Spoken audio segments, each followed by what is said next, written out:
Hello and welcome to TALRadio. At TAL, we connect those who are willing to give to those who are in need. My lovely listeners and my wonderful audience, you're watching and listening to a wonderful series called Self-Coaching.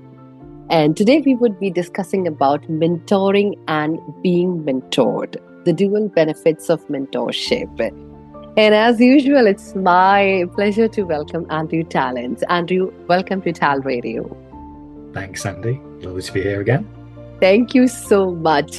So let me start by asking you, what does mentorship truly mean and why is it essential for personal and professional growth? That's a really interesting topic, and we've not talked about it in the series so far because a lot of what we talk about is coaching. But mentoring is really about using the coaching skills that we have in one of two ways. So as a mentee, then what it means is that I recognize that at this stage in my life, I probably need to go and seek advice and counsel from somebody that's maybe been in the situation I'm in right now and can relate to my experience, can relate to the future path I might be traveling, and really be a partner in that journey with me. But they're going to speak to me from a position of experience, whereas a coach doesn't need to do that. So that's a mentee. As a mentor, and I'm a mentor, and I'm sure that you mentor others as well, it's where we get to a stage in life, not necessarily having to be mature or particularly old at all in age, but we've actually trodden a path where we've experienced something that would be beneficial to share with other people that are maybe just behind us. So if we think about a mountain and picking the right route and learning from mistakes, we can then mentor others that are going to come behind us so they don't have to make the same mistakes that we do. So being a mentee or a mentor is all about the experience, but we do use coaching skills in terms of helping and supporting each other. Now, the reason that it's important from both sides is because we can never be purely effective on our own because we don't know what the future holds for us. And yet there's some lovely experience out there that can maybe make us think about what those next steps might be. Lovely. Thank you so much. And I probably forgot to mention it to my audience that you're not just a mentor, or probably I would say you're much higher than that as well. Andrew is a self-coaching expert, and he has actually got thousands of top leaders across the globe. So that takes me to my next question. How can having a mentor help, an individual see opportunities and overcome challenges that probably one might miss on their own? The best way to think about this is if I am actually somebody that has a mentor and I am trying to work out which way to go next in terms of my life, whether that's personal or professional, it's almost like the only view I have is like in one of those games that is first person. So I'm actually walking through my life. I can see things that are going on in front of me. The best way to describe a mentor is almost the mentor watching a movie of your life in real time and seeing what it is that you are about to do, and maybe comes to tell you, I see that you're about to go down that path into the forest. I've actually been down that path before, and you'll get to the end of the path and it's a dead end. So if I were you, maybe you should take a different path just to go and see where that takes. So that's the best way to think about it. We actually, as a mentee, rely on other people to almost see the future for us because they've been there, and we never know what that looks like. So that's the best way to describe it. Imagine somebody watching a movie, an individual that they're trying to help. All right. So that takes me to my next question. And what qualities should we look for in a mentor? And how does one know that they've actually found the right one? So there are two aspects of this. When we're looking for the right mentor, it's very different to a coach. So we are looking for someone who can relate to where my life is right now, probably just a few years ahead of where I am right now. They understand all the challenges and the problems I'm about to face in the very near future, and therefore I don't need to explain it. So they already have a certain level of understanding about my issues and challenges. So that's what I'm looking for. So when I speak to a potential mentor, I'm asking those kind of questions about, do they understand where I am right now? In terms of then who I should select, even if they've got that experience, it all comes down to how comfortable do I feel when I'm actually sharing my experiences with that person. do I feel as though there's someone that's a good listener, someone that's going to support me but not give me the answers necessarily, because I need to learn myself as well? And are they the kind of mentor that's going to be the I know it all and just listen to me and just talk all the time, where I'm not going to learn anything? So it's very important that we have that kind of chemistry session, maybe a coffee, a video call, just to see how it feels in conversation with that particular potential mentor. Talking about mentor really strikes me. I really wanted to understand. I'm sure our audience would be pretty curious also. And if it is out of context, you can always disregard it. Sure. So is this concept of mentor or mentorship a pretty new one, or did it always exist in our society? I think it's always existed. If you think about some of the examples around the world now where we take maybe apprenticeships. So if you think about the sorcerer's apprentice or an apprentice, it's someone who is willing to teach others that are less experienced than them to be able to learn how to do certain things. So it's been around a long time. I think coaching as a concept has been around less time, just because we don't need to have the experience. It's much more around a technique about supporting people from not having knowledge. So yeah, it's been around for thousands of years. All right, kind of a teacher-child relationship, student relationship, I would say. Yeah. So that takes me, to the kind of misconception that actually people have. So what are the biggest misconception people generally have while seeking a mentor?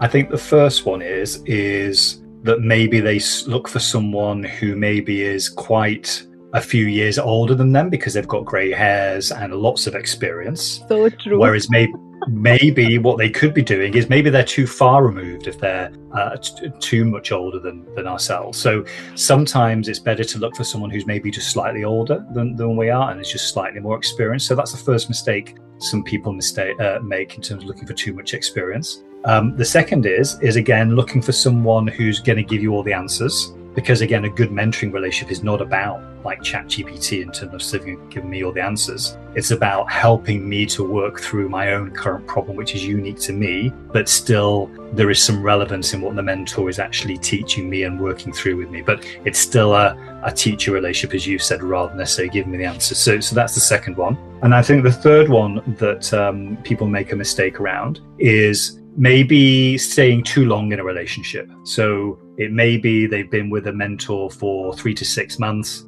and yet they feel when they get into the next mentor session that maybe they're not adding as much value. They're talking about the same thing. It's becoming very much like a friendship, and there's maybe less learning involved. And yet we carry on with these mentor relationships because we don't want to hurt their feelings.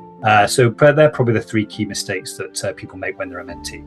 I would really like to highlight the first one that you just mentioned, and that is so apt that most of the people really feel that somebody who's a little older or very old, I would say, gray hair is kind of symbolic to, somebody who's capable of being a mentor. Thank you so much for highlighting that point, that misconception, I would say. The next thing that I would really like to know is that why is it equally important for a person to become a mentor as well, regardless of their age or the kind of, at the kind of stage they are in their career as well?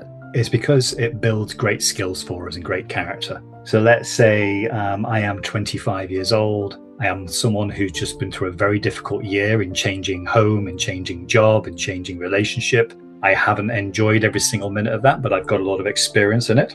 It means that if somebody who is either a year or 2 younger than me and is still going through that kind of experience, it means I can offer something. And as I offer something, I'm going to learn how to listen effectively to someone. I'm going to learn how to partner with someone. I'm going to learn how to teach someone, in the right way, rather than just giving them the answers because it's their context. And so I learn some really good lifelong skills when I'm doing that. It's very interesting that a lot of organizations now are doing reverse mentoring, where because there are now 5 generations of employees in organizations, whereas I'm the oldest in an organization, we have now 18, 20-year-olds entering organizations. That's 5 generations. And what's happening is some of the older people in organization are asking the younger ones to mentor them in terms of understanding how to actually get the best out of young people in terms of the way that they live their lives and want to work and engage with organizations. So there's lots of different ways, and people will benefit just by the skills and experience that they gain as they mentor. So how does mentoring others strengthen, one's own leadership, communication, and emotional intelligence? Well, it's really interesting. We've talked a lot, haven't we, Sandy, on the various podcast episodes around coaching and the coaching skills we have in leadership. And even though mentoring doesn't take you all that way in terms of having a coaching style, it's a building block towards it.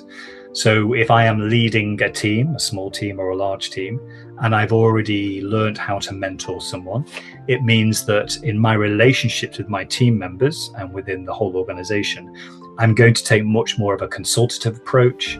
I'm going to think about how can I get the best out of these people. I'm going to have to give clear messaging around what it is I need from them. And I would have learned through my mentoring capabilities how to do that more effectively as a leader, as opposed to if I hadn't had that, then I'm probably going to be much more directive and maybe parent-child-like in terms of my leadership style. Andrew, you have coached so many people across the globe. I would say leaders and teams and organizations across the globe. I really wanted to understand that, is there any life lesson you have learned personally by mentoring someone that you did not expect at all? Yeah, I once worked with someone who was probably 2 or 3 years behind me in terms of experience. So I set my business up in 2017, and then during COVID, there was somebody who's also setting up their business in terms of coaching and leadership. And they were much more experienced than I was, but they weren't experienced in setting a business up. So I had 3 years of experience to offer as a mentor to that person to help them establish their business. But they were older than me. They were much more experienced than me in life in that sense. And so it was quite daunting to begin with, but I guess I learned 3 things. The first was that actually if I employ the mentoring skills that we've talked about and leaned on my experience, then it was really valuable for that other individual. They really valued it in terms of our chats together. So that's the first thing, it was valuable. The second thing is that I was learning a lot from them because they were much more experienced in life than I was. So when I was asking them questions and asking them to consider various options of how they might grow their business, they were coming back with suggestions that I'd not even thought about, for my business 3 years in. So there was a lovely reciprocity to that in terms of my learning. And then the third was actually then in terms of what kind of relationship that creates for the future, because when you're in a mentoring relationship, it becomes very intimate, very close, a very strong relationship where we share things with each other we wouldn't share with other people. And therefore, that's been a lifelong friendship as well. So I think that's been the beauty of that. And I've got so many other relationships where I'm a mentee, but also where I'm a mentor. Andrew, you just mentioned that, once you're mentoring somebody and you really spend a lot of time with them, it's kind of a friendship that grows into it. And, you really trust each other so much. So what should one do when you outgrow a mentoring relationship? Yeah, it's about honesty, really. So I think the mentor normally knows first before the mentee, because the mentor maybe thinks, I'm not adding as much value. Are they really still going to want to come to these sessions? I'm not sure I'm actually adding as much as I used to. So they'll usually mention it, think about it first, but they don't want to mention it because they still want to help the mentee. And the mentee probably will know about it second because they don't want to offend the mentor. So all of this is all about honesty. If we are in a session where we've been together for maybe 3 or 6 months, if I'm actually feeling as though I've got to a stage where I've outgrown our relationship because I now know nearly as much as you do because of what I've experienced, as the mentor, then it's time just to say that I think our relationship has got to a stage where we should maybe remain friends or partners or have a collaboration. But actually, it's my turn now to go and find another mentor that's going to give me some experience and knowledge in this area, which is usually what the mentor you're working with now can't provide to you. So I think honesty is always the best. And don't be surprised that when you mention it to the mentor, they probably already know that this message is coming because they probably feel it before you do. So moving on, let's talk about a little bit about peer mentoring, like, colleagues and friends mentoring each other. Do you feel that is possible, and does it really work in real life? It does. I run a peer mentoring forum where there are 10 founders in this particular forum. And the way that it works is we all come together with me facilitating it, and they all run various different businesses, and they learn from each other. They mentor each other on the problems they're facing, because what we all tend to find, Sandy, we're no different, you and I, is that when we are looking at the problems we're trying to solve as individuals, they tend to be mostly around relationships, challenges that we're facing around our own self-doubt, around imposter syndrome. They're challenges around not knowing the next step we should make because we're having to take risks. And when you're in a peer-to-peer type mentoring network or forum, it means that everybody is usually in the same boat. They're usually feeling the same things. So it means that the actual network usually works very, very quickly to support each other. And so I would really encourage everyone listening to this to try and find out your nearest one to experience it, and you'll really benefit from it. And somehow these people are the biggest motivators also in your life. They really motivate you. Yes. So let's talk about a little bit about organization and communities. Like, what kind of role can they play? Can communities and organizations actually develop a culture where mentorship thrives?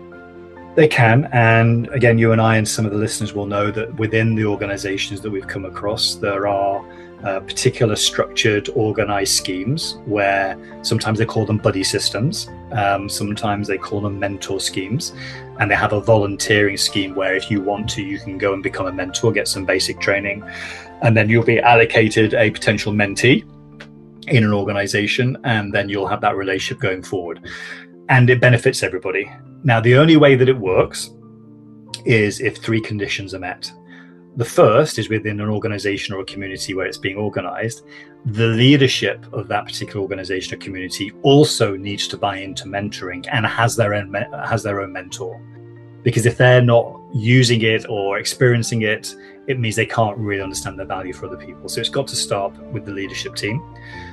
The second thing that's required is that it's got to be recognized and reassured that everybody that shares something with a mentor is on a confidential basis.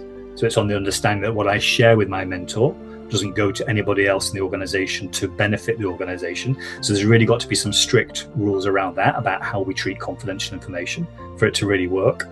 And then the third thing is that we've got to be able to give the right to the mentee that everything that we say is okay to be said, and that it's not to be taken as a criticism by the organization. Otherwise, if we're not being honest ourselves or in front of our mentor, it means we're not getting the most from those sessions. So we need to encourage leadership from the top. We need to encourage making sure that there's this confidentiality, and at the same time we need to make sure that we can encourage people to say negative things about how they're feeling and how the organization is treating them. So true. But that takes me to my next question, and it is something that is literally getting on everybody's nerves now. That is, how has technology changed the way people find mentors and build mentoring relationship?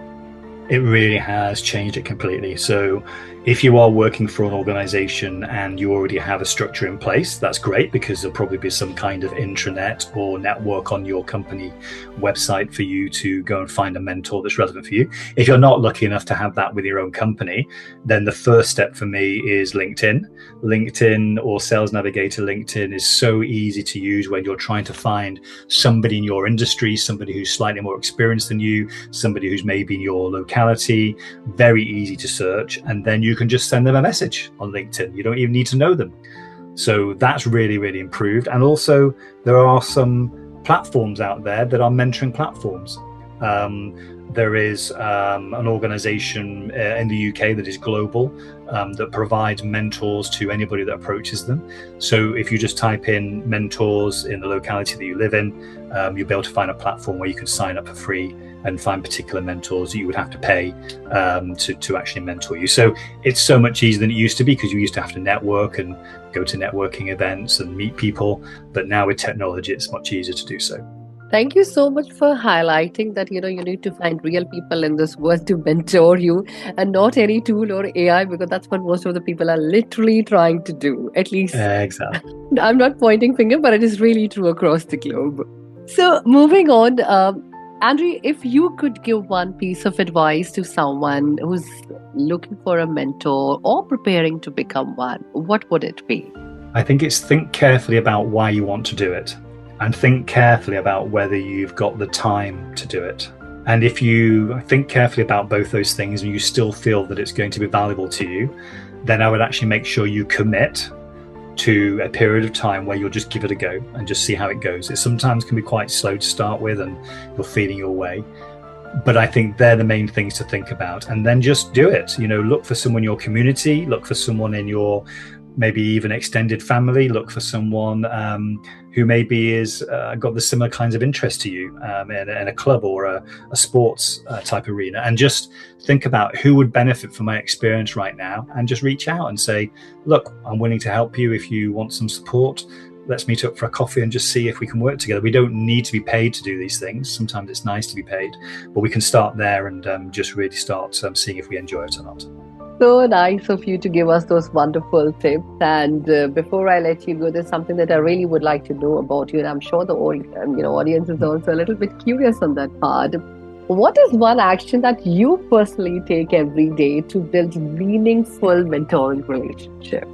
So what I'm always looking for is I'm looking for people who have been in my kind of industry for slightly longer than me. So they're slightly ahead of me, and that they have done the kind of things that I want to do. So I'll give you an example, AI coaching that I'm involved with, which is the supportive type rather than necessarily just a ChatGPT type. There are people out there now who are well advanced in that. So I would look to them to try and teach me about what it is I should do next and maybe learn from that. And also people that are coming towards the end of their careers, because whether I like it or not, I've got probably another 5 to 10 years doing what I'm doing in terms of my career. So I'm looking for people that are maybe coming towards the end of their career, and what can I learn from them and how they changed that and how they eased into it. So I do that every day by asking people in my network, by going onto LinkedIn and just connecting with people and seeing if we get on and seeing if there's some way we can help each other. Wonderful. On that lovely note, I'm going to wrap up this lovely segment of this wonderful series on self-coaching. My lovely audience, you really heard, Andrew's thoughts on mentoring and being mentored. I'm sure you are being mentored by somebody. If you're not, either you're being mentored or you're mentoring somebody in one or the other way in your life. So let me wrap up this lovely episode, and bye-bye to my wonderful listeners, my wonderful audience, and keep on listening to TALRadio. And Andrew, thank you so much for joining us once again.